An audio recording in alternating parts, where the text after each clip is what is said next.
बहुत समय पहले की बात है। एक छोटे से गांव हरिपुर में हरिया नाम का एक गरीब लेकिन ईमानदार किसान रहता था। वह रोज खेतों में मेहनत करता, फिर भी उसके घर में खाने के लाले पड़े रहते।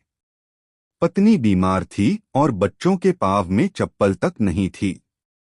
एक दिन हरिया जंगल में लकड़ियां काटने गया। लकड़ी काटते काटते वह बहुत दूर निकल गया। तभी उसे एक पुराना मंदिर दिखा जो झाड़ियों में छिपा हुआ था। मंदिर टूटा फूटा था, लेकिन उसमें एक सुंदर पत्थर की मूर्ति रखी थी, एक देवी की मूर्ति जिसकी आंखें नीलम की तरह चमक रही थीं। हरिया ने मूर्ति को साफ करने के लिए कपड़ा निकाला और आदरपूर्वक उसकी सफाई करने लगा। तभी अचानक मंदिर में एक तेज रोशनी फैल गई और वह मूर्ति जीवित हो गई। वह देवी मुस्कुराई और बोली, हरिया, तुम पहले व्यक्ति हो जिसने मुझे श्रद्धा से स्पर्श किया। मैं एक जादुई देवी हूँ और तुम्हारी सच्ची नीयत से प्रसन्न होकर तुम्हें एक वरदान देती हूँ। हरिया हाथ जोड़कर खड़ा रहा। देवी बोली, तुम्हारे सामने एक विकल्प है। मैं तुम्हें 3 वरदान देती हूँ। एक बार जो भी चीज छुओगे वह सोने में बदल जाएगी।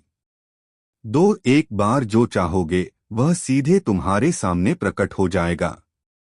3, एक बार जो भी खो चुका हो उसे वापस पा सकोगे। लेकिन हर वरदान केवल एक बार काम करेगा। सोच समझकर प्रयोग करना।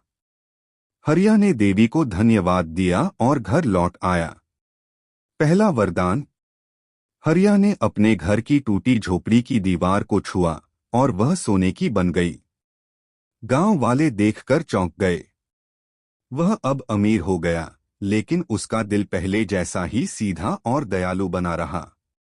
दूसरा वरदान। उसकी पत्नी की तबीयत दिन-ब-दिन बिगड़ती जा रही थी। डॉक्टर ने कहा इलाज बहुत महंगा है और शहर में ही मुमकिन है। हरिया ने दूसरा वरदान उपयोग किया, एक बड़ा अच्छा अस्पताल और दवाइयां चाहिए। पलक झपकते अस्पताल और डॉक्टर वहां आ गए। उसकी पत्नी का इलाज हो गया और वह ठीक हो गई। तीसरा वरदान। लेकिन अब सबसे कठिन परीक्षा आई। उसके खेतों में आग लग गई। कई वर्षों की मेहनत पल में राख हो गई। हरिया बहुत दुखी हुआ। गांव वाले उसे सांत्वना देने आए, लेकिन वह चुपचाप मंदिर की ओर चल पड़ा। वहीं पहुंचकर उसने तीसरा वरदान मांगा, हे देवी, मेरी मेहनत, मेरी मिट्टी, मेरा खेत, सब कुछ वापस चाहिए। देवी प्रकट हुई।